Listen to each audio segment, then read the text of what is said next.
kind of like reach your calves for the mat.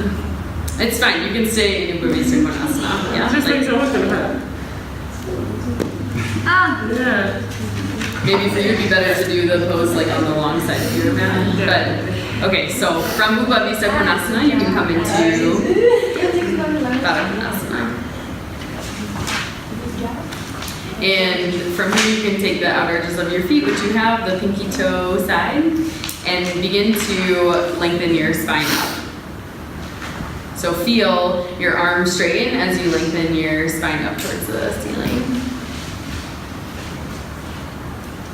And from here, start to fold forward from the center of your chest. So begin to soften your elbows into your inner thighs. Nice.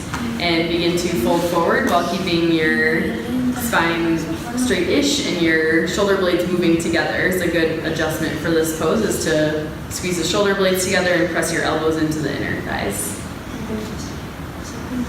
Yeah, I don't get longer. And that feels good right here. Yeah, if I go longer, I'll do this.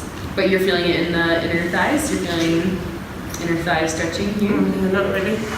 So you can press your elbows. Almost like here. Yeah. So before coming into the pose, you can do your inner spiral.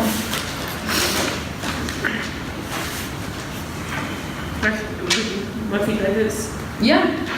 You can do it in Baddha Konasana too, pulling the flesh apart and then pulling your legs into.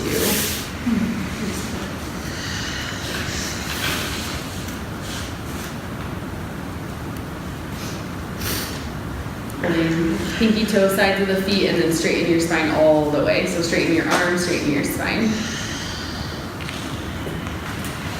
And start to hinge at your hips and press your elbows into your thighs. And do Utthita Uttanasana spine again. So inhale, straighten your spine, and then exhale, hold again. Half and more. Yeah. Yeah. Nice. And you have your fingers interlaced with your toes. Yeah. Yeah. That's nice. So that's just like an extra. You can give your toes a stretch here, or you can hold the bottoms of the feet. And how far do we have to bring your foot on the mat? So when you bring the foot out more to 90 degrees, that's a different pose. That's called Tarasana, diamond pose. And so you want your feet you want your knees less than 90 degrees. So you can have your feet here, or some people feel very comfortable having their heels really close to the groin. And so it's kind of personal, but when you have the feet pretty wide, when you have like a square or a diamond in between the legs, that's called diamond pose. So it's moving into a different pose with the feet wide. So you can stay in Baddha Konasana. But if a student cannot do this, is it okay that it is diamond? Or they can sit up onto a block, because the folding forward again is optional. So when people have high knees like this, you can guide them with words to push their elbows into their inner thighs when they fold forward, or you can do the same adjustment that you did in Baddha Konasana. So again, we're doing inner rotation to move the flesh back, and outer rotation to open up the adductors, to open up the hips, and then folding forward from your heart center. And she can do self-adjustment here with her elbows. And I can help too, helping the shoulder blades come together. That feels okay? Yeah. You can fold a little bit more. Maybe. Does this feel in the hips? Yeah, no, it Okay. feels a bit, yeah. So it feels in the right spot. Can you also put your hands on her knees or thighs to adjust? Yeah, you can do the same adjustment as you did in Baddha Konasana. I can assist with my hands here and then lean onto her. Which one feels deeper, Frida? This one feels more. Yeah. But this one. Yeah. So the reason that you want to be careful with this pose, in the other one, the knees are down. In this one, the knees are hanging, right? So you want to be careful with your hand placement on their legs, and also good communication, because that can feel way too much really quickly, right? Like as soon as I did this, she went a little deeper into the pose. When I did this, she went also deeper into the pose, but it felt like too much very quickly, right? It felt like good, like 2 stages. That was good. Like first that one, and then I felt a little bit more, and then you pressed my thighs, and then it felt a little bit more. Yeah. So that can be the adjustment that you take with your friend. When the knees are up high, I typically suggest not to fold forward. You can just stay upright and work the gravity of the pose, pulling up on the pinky toes. So pulling your toes like towards you almost up, and letting gravity help the knees open. If people are pretty flexible in the pose, maybe don't even adjust them. What else do I want to say? How about sitting on a block, like?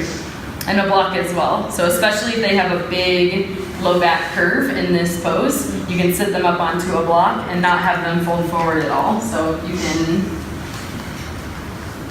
see a block from your hand and sit on a block.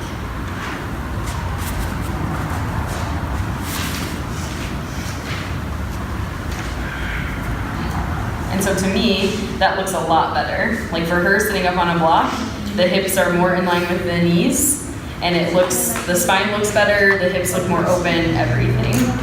I feel more like, I feel more pain in my knees. Yeah, so because we don't have the knees supported when we're sitting up onto a block, so you probably don't want to go as far as you can with the knees supported, or you can take 3 blocks. One under. Can you move the seat. feet out a little bit? Would that help the knees? If she moves the feet out? Yeah, it helps. Like not have them as tight, not as flexed. And can you still do the same adjustments when she's using a block? Yeah. So if you see them with a big curve forwards, you can curve forward a lot. Yeah. So you can take your hands to the shoulder blades and help them bring it together. And you can also take the deeper one, but being careful of where you place your hands. That's too much. That's good.